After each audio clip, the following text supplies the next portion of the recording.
How's it going, my true people? DrSlaking, the Slacking Doctor, back with the team builder for your Bowland Bovines for week 6 of the UBL, and this week we're going up against OPJellicent and his Toronto Leaf Storms. Now, if you guys have been around the channel for a while, you will know that this is a game I really want to win. I really want to win.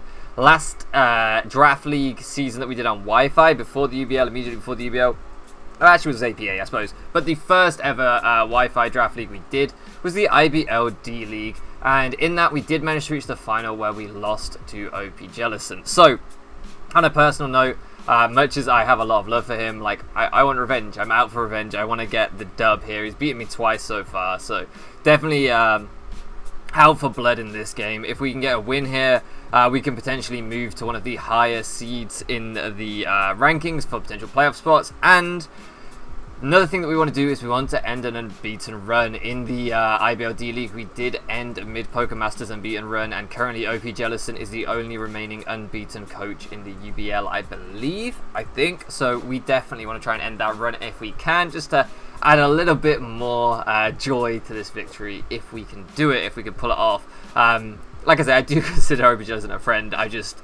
That makes these games even more exciting, right? When you go against your friends, you want to win more than ever. So, with all that being said, let's talk about his team.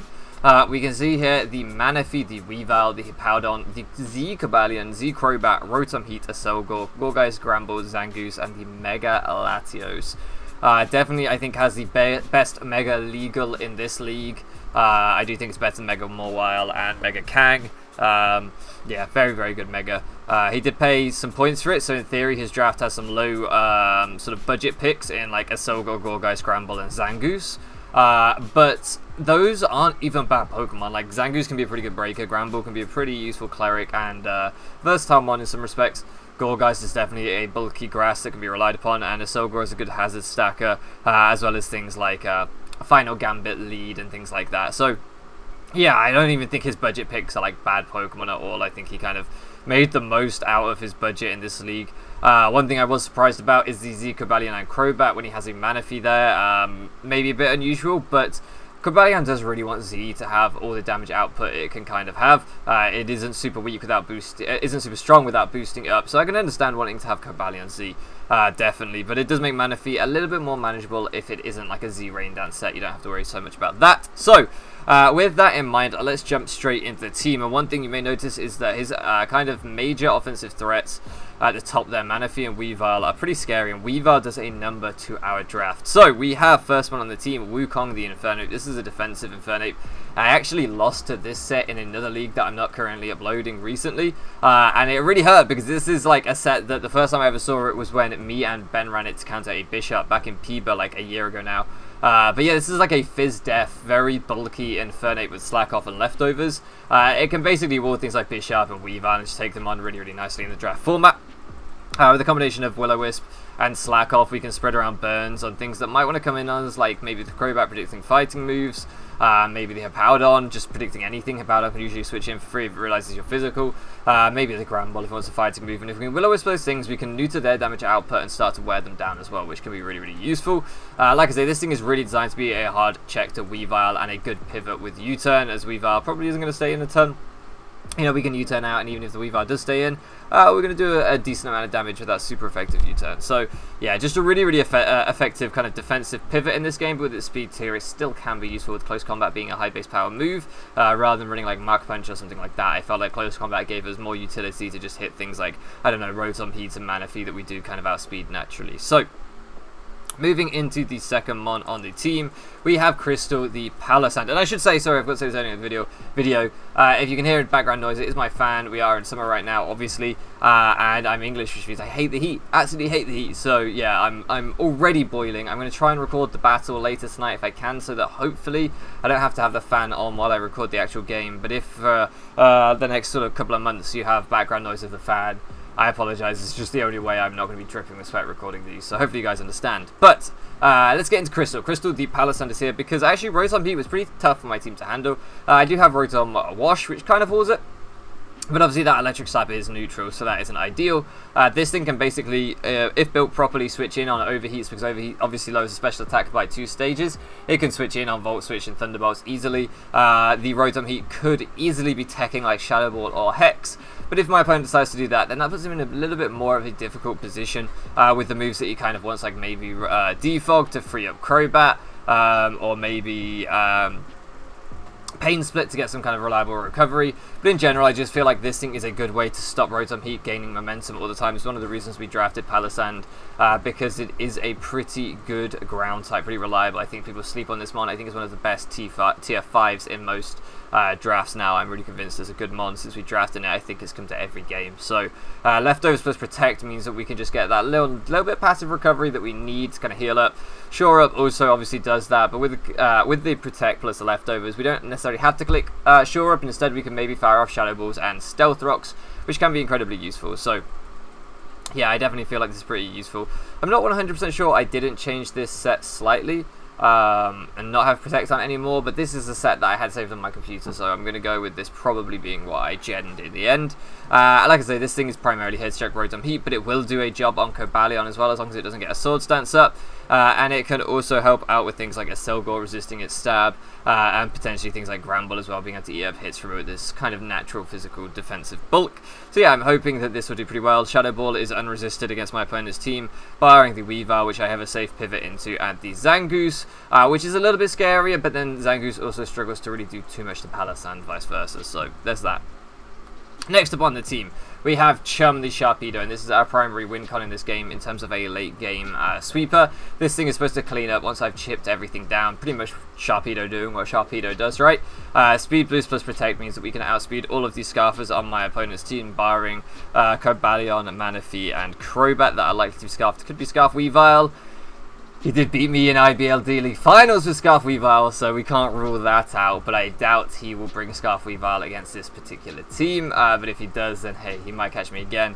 We can of course go for double protect if we need to. Liquidation plus Crunch hits the majority of his team. Earthquake also thrown on there for the Cobalion, just to make sure we can take that thing out if we needed extra damage output. The Darkinium Z, meaning that we can hit things like Manaphy, if it's a bulky Manaphy, really hard, as well as just being able to hit things like Hippowdon or Rotom Heat for neutral damage if we need just a little bit more damage than maybe Liquidation does. I'm not sure of the exact calcs, but in general, yeah, I think this set can really do work here.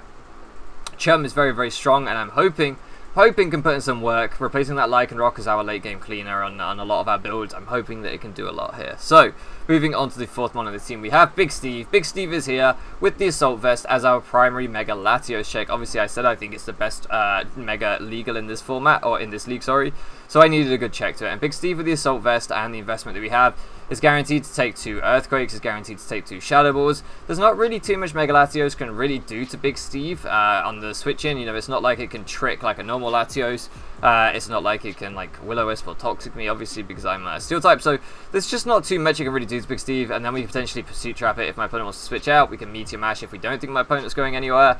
And we can Bullet Punch things like the Weavile if we need to later in the game, as well as things like the Crobat to get some nice chip off. So in general, I feel like Big Steve is just a pretty good breaker against my opponent's team, because his main kind of resist to me to steal offense is going to be like the Rotom Heat, which doesn't like coming in on Stealth Rocks, and the Manaphy, which doesn't overly like taking a Zen Headbutt. And then there are things like the Cobalion, sure, but then Cobalion probably won't have any kind of recovery, so I can potentially break that down really easily, and it doesn't super love coming in on a Zen Headbutt either. So in general, I feel like Big Steve can do a number on the Latios, or just be used as a kind of breaker against my opponent's team. Then in the 5th slot here, we have Bosh, and this is another one that kind of has that utility. If you look at Rotom Wash versus my opponent's team, his only kind of bulky switch into it would be Gourgeist. And if the Gourgeist doesn't come, because it is heavily pressured by some of the mons on my team, like Infernape, for example, if Gourgeist doesn't come, then this thing gets to just spam a Volt Switch potentially, because Hippowdon does not want to come in on Hydro Pumps while I still have an Infernape alive that it might want to check, and a couple of other things that it might want to check as well. So it's a really good way of just like keeping Hippowdon out with the other mons on my team, and making sure that I can just spam Volt Switch and get lots of chip off against my opponent, keep lots of momentum going. With the Rindo Berry you see down there, we can actually take pretty much any hit from Manaphy. Even if it's Tail Glow Energy Ball, we can just discharge it and potentially put it in range of like a close combat from Infernape. Like I say, it doesn't have the ability to boost its speed with that Z Rain Dance, so that makes it much easier to revenge kill for us. Discharge does like, I don't know, maybe 70% depending on the set. If he is like a bulky or like AV set or something like that, then we can really whittle him down with Toxic as well, which is nice, and get a lot of momentum, as I said, with Volt Switch. So in general, I think this set can be very, very useful defensively to check mana fee, but also offensively to just gain us a bunch of momentum. And then the final mon on the team is another momentum grab in Storm, the Whimsicott. Again, my opponent just doesn't have great switch-ins to this without the Gourgeist coming in. Rotom Heat would be the major one, but if I get Rocks up early enough, then Rotom Heat is going to be hugely pressured. It's going to be coming in on Rocks, it's going to be taking Energy Ball, it's going to be taking Moonblast. I could actually taunt things like the Acelgor, Prankster Taunt could be really useful for that. I could potentially taunt Manaphy to stop that thing Tail Glowing and setting up if that worried me, if I wasn't going to KO it with Energy Ball, for example. I could taunt the Mega Latios and stop that from setting up on me. So there are just different options I have here.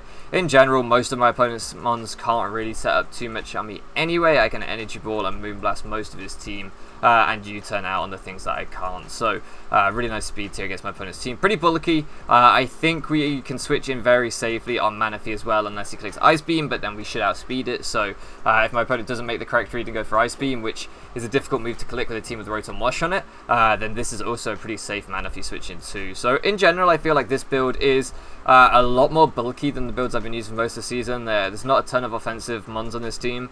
Really, we're just trying to break things down slowly with lots of momentum, lots of fat, and then just clean up with Sharpedo in the end game. That's kind of the idea here. So let me know what you guys think of the team. I apologize, this video is a little bit rambly. I am exhausted today, but I'm doing my best to make sure this goes out on time because I am super, super hyped for this battle, and I hope you guys are too.